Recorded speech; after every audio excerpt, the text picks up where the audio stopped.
Bonjour, mesdames et messieurs. René Berthiaume, candidat à la mairie de Hawkesbury. Aujourd'hui, je vais vous parler des accomplissements que René Berthiaume a fait avec son conseil.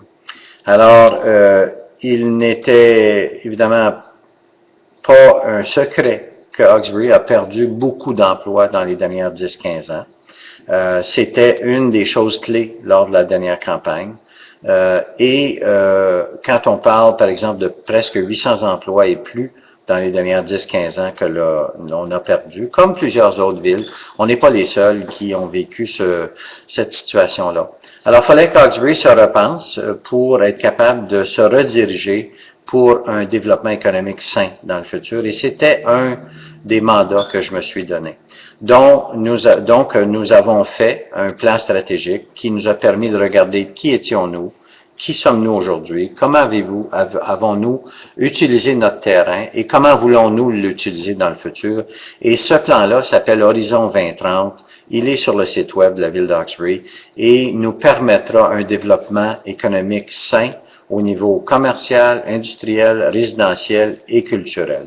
Alors, je vous donne comme exemple l'usage, par exemple, du développement du boulevard Cartier, qui est maintenant affecté par ce plan-là, et regardez comment nous avons fait le développement de la rue Cartier, qui est beaucoup plus amiable avec nos marcheurs, avec nos cyclistes et avec nos gens qui se servent de fauteuils électriques.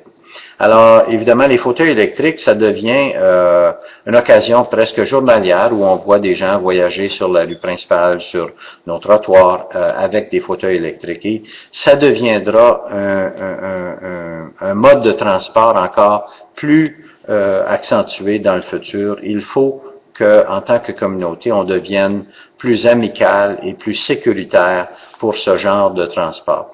Et on veut aussi devenir plus apte à offrir du transport actif où nos résidents pourront marcher ou évidemment se servir en tant que cyclistes de leur bicycle pour se rendre où ils ont à aller pour faire leurs emplettes, leur travail.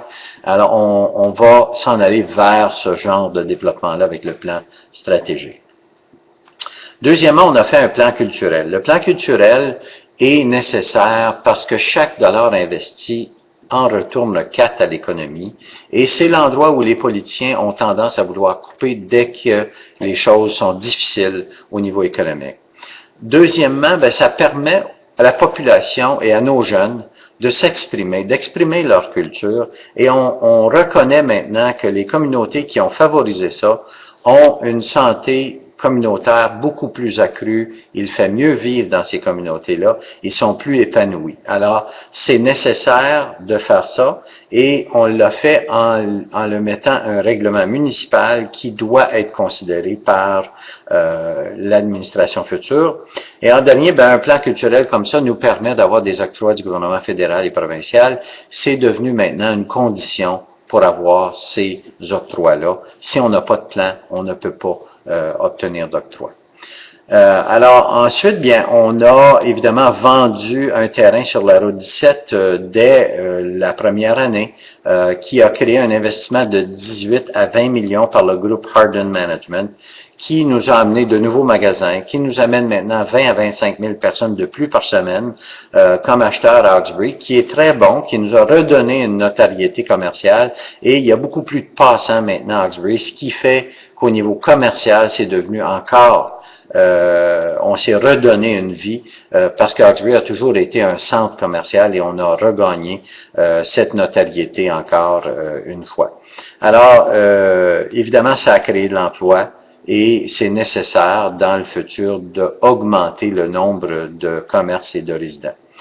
Nous avons aussi, évidemment, fait un plan d'infrastructure. En faisant un plan d'infrastructure, on a dû regarder nos rues. Et je ne vous cache rien quand je vous dis que les rues d'Hawkesbury sont en état pitoyable.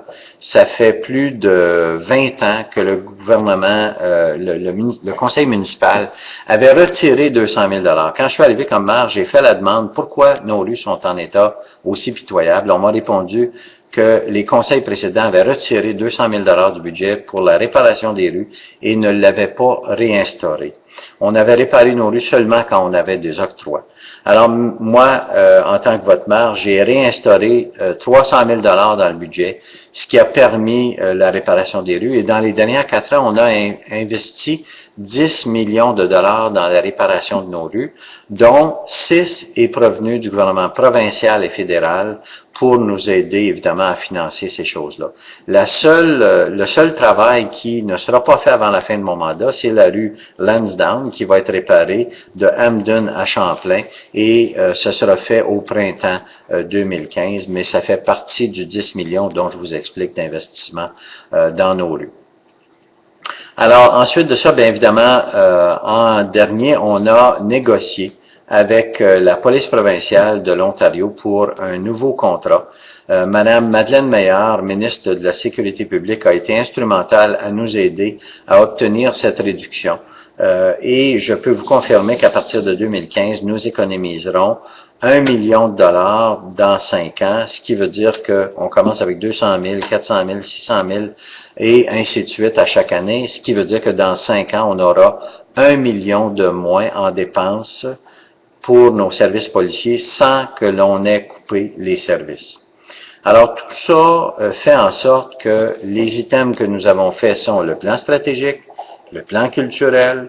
On a fait la vente d'un terrain qui a créé beaucoup de notoriété commerciale pour nous, qui a créé de l'emploi et qui nous amène des acheteurs à Hawkesbury. On a fait un plan d'infrastructure, on a réparé nos rues et on a obtenu une réduction dans nos coûts policiers de 1 million. Alors, je vous parle dans un vidéo subséquent de qu'est-ce que ce million-là veut dire pour le futur à Hawkesbury.